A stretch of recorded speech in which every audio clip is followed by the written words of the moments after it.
compró el increíble estilo Honor the Future, junto con otras familias. El 14 de febrero de 2018, en la escuela secundaria Marjorie Stoneman Douglas en Parkland, Florida, alrededor de las 2:19 p.m., Cruz llegó a un lugar en su auto legalmente adquirido dentro de un coche eléctrico. Vestido con una remera tipo polo con insignias escolares para pasar desapercibido, ingresó al edificio y rápidamente comenzó a tomar. Durante los siguientes 6 minutos, recorrió el edificio 12 disparando más de 100 veces, entrando a estudiantes y miembros del personal. Mató a 14 estudiantes, 3 empleados y dejó a otros 17 heridos.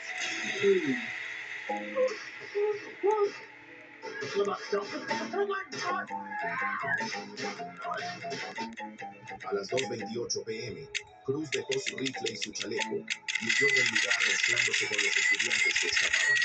Luego caminó tranquilamente hasta un Walmart cercano, compró una bebida en Subway y más tarde se sentó en un McDonald's, actuando como si nada hubiera pasado. Poco después fue arrestado y más tarde se declaró culpable.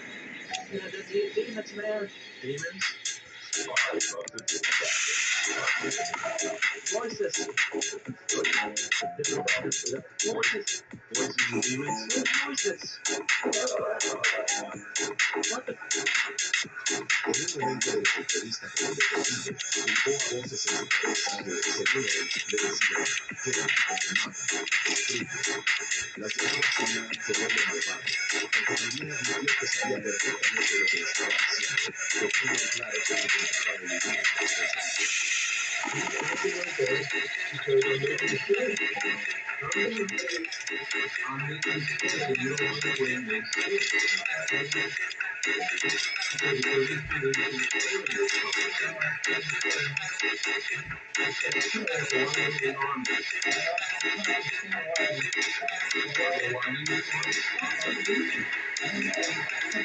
Durante la entrevista, recibió entre la interrogación, la manipulación y un desapego emocional. Repetía cosas como al final no son más que una A pesar de todo eso, nunca expresó un verdadero arrepentimiento por sus víctimas. Lloró, sí, pero no por lo que había hecho, sino por su propia situación.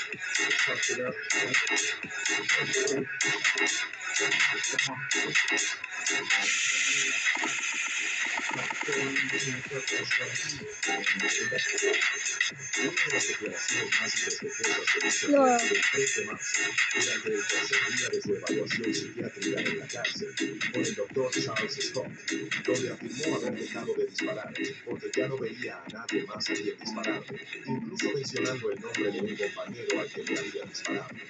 Eso fue considerado profundamente irrespetuoso.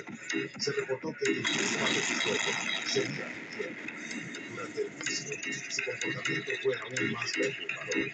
Se lo vio sonriendo y hasta riéndose mientras las familias de las víctimas daban sus desgarradores testimonios. No mostró reacción alguna cuando se le dieron los detalles gráficos de sus crímenes. Su falta de remordimiento era escalofriante y por momentos parecía disfrutar de la atención. La forma en la que se comportó después del ataque dejó en claro que su única preocupación era él mismo. Evitó por poco la pena de muerte y fue condenado a cadena perpetua sin posibilidad de libertad condicional en 2022. TJ Lane was captured early Friday morning after escaping an Ohio prison Thursday night. But how did such a notorious killer escape? El 19 de marzo de 2013, durante su sentencia en Chadron, Ohio, TJ Lane convirtió la sala del tribunal en un espectáculo. Mientras el juez se preparaba para dictar su condena, TJ Lane se desabrochó la camisa formal con total tranquilidad, revelando una remera blanca con la palabra killer, asesino, garabateada, la misma que había usado al cometer su acto atroz. Nacido el 19 de septiembre de 1994 en Cleveland, Ohio, la vida de TJ estuvo marcada por problemas desde el comienzo. Sus padres tenían una relación abusiva que terminó en divorcio. Su padre, Thomas Lane Jr., tenía un historial de violencia doméstica, consumo de drogas y múltiples enfrentamientos con la ley, lo que generó un ambiente familiar completamente inestable. Ese caos se reflejó directamente en la conducta de Lane en la escuela. Asistía a Lake Academy, una escuela alternativa diseñada para estudiantes con problemas emocionales y de conducta. Se sabía que tenía dificultades para establecer relaciones y que se enfrentaba constantemente con otros alumnos. Tanto docentes como compañeros notaban su aislamiento y conducta problemática, pero nunca hubo una intervención seria. El 27 de febrero de 2012, con tan solo 17 años, T.J. Lane ingresó a la cafetería de la escuela secundaria Chardon y, sin mediar palabra, abrió fuego con una pistola calibre 22. El ataque fue tan rápido como devastador. 3 estudiantes murieron y otros 3 quedaron gravemente heridos. Mientras el caos se desataba, los alumnos corrían para salvarse, pero para cuando Lane fue detenido, el daño ya estaba hecho. Durante el interrogatorio, Lane confesó el tiroteo, pero nunca explicó claramente sus motivos. Se mostró tranquilo y sin emociones durante todo el proceso. As soon as TJ Lane walked in, he was executing his plan, taking off his button-down shirt to reveal this. A white t-shirt with the word killer scribbled on it, showing it off with a smug smile on his face. He wore one like it the day of the shootings. Su juicio fue tan perturbador como el crimen en sí. Durante las audiencias, TJ no mostró el más mínimo remordimiento. Mantuvo su sonrisa burlona incluso mientras las familias de las víctimas hablaban entre lágrimas. Se rió cuando lo llamaron monstruo. Throughout their statements, Lane just smiled, then at one point even raised his middle finger to victims' families. And his statement to the court, just too vulgar to say. Y hasta insultó directamente a los familiares diciendo: la mano que apretó el gatillo que mató a sus hijos ahora se exturba con el recuerdo. Váyanse todos a la mierda. No mostró ninguna emoción de arrepentimiento, y sus respuestas eran breves, frías y arrogantes. Finalmente, se declaró culpable y fue condenado a 3 cadenas perpetuas consecutivas sin posibilidad de libertad condicional. Fue enviado a la prisión Allen Oakwood en Lima, Ohio, donde continuó mostrándose tan despreciativo como siempre. Su sentencia buscaba hacer justicia, pero su total falta de arrepentimiento solo profundizó el dolor de una tragedia ya inconcebible. That child stole my baby's life, and he should never be able to do this to anyone ever again.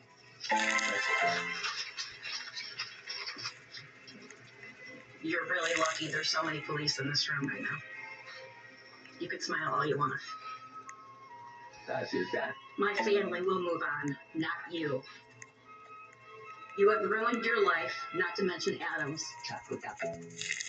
He even gave you a ride. Nick even gave you a ride from school.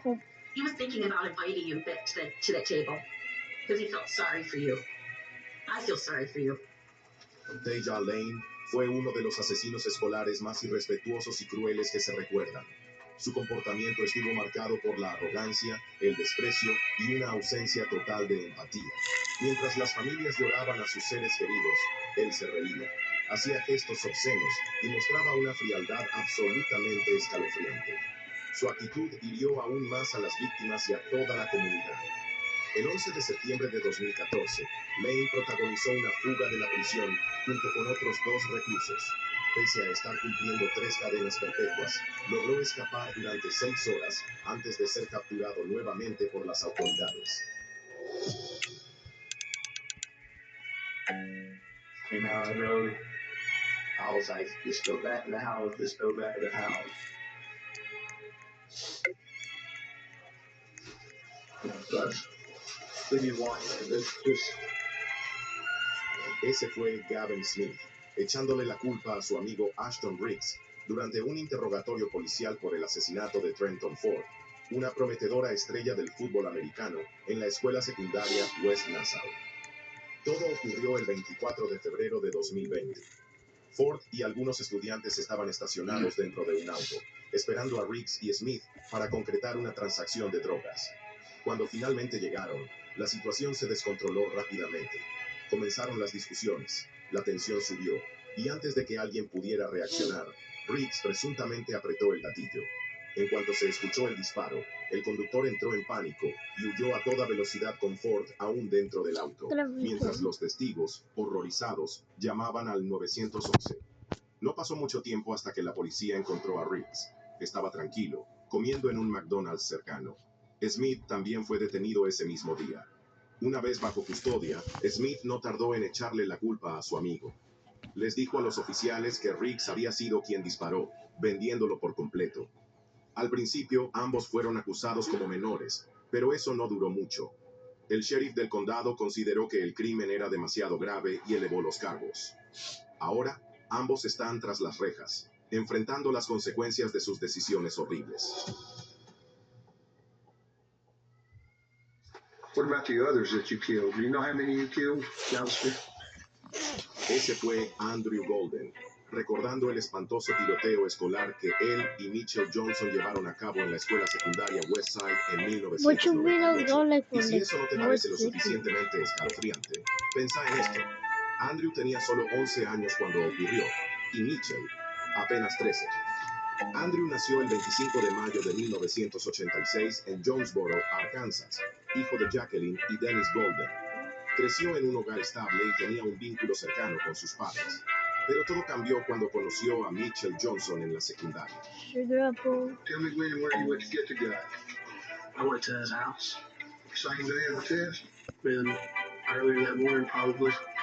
Pasaban mucho tiempo juntos, aunque no eran exactamente mejores amigos. Algunos compañeros los describían como conocidos por intimidar a otros, y Mitchell tenía un fuerte deseo de unirse a la pandilla Bloods. Mitchell tenía una reputación preocupante. Amenazó con matar a su exnovia por dejarlo. Tenía una obsesión enfermiza con las armas. Se metía en peleas constantemente y no se guardaba ningún insulto en clase. Mientras tanto, el joven Andrew empezó a seguir sus pasos, hasta volverse poco más que una sombra de Mitchell. Aproximadamente 3 meses antes del tiroteo, un estudiante le dijo a un orientador escolar que Andrew había hablado sobre abrir fuego en la escuela. Cuando lo confrontaron, Andrew lo descartó diciendo que solo había sido una pesadilla en la que lo hacía y terminaba muerto. Alright guys, El consejero okay, no lo well this consideró is the una end of the amenaza video. seria, If you want una to add decisión me, que con here's el my tiempo username right here. seguramente lamentó por el Like resto and de su vida. subscribe. Bye. I said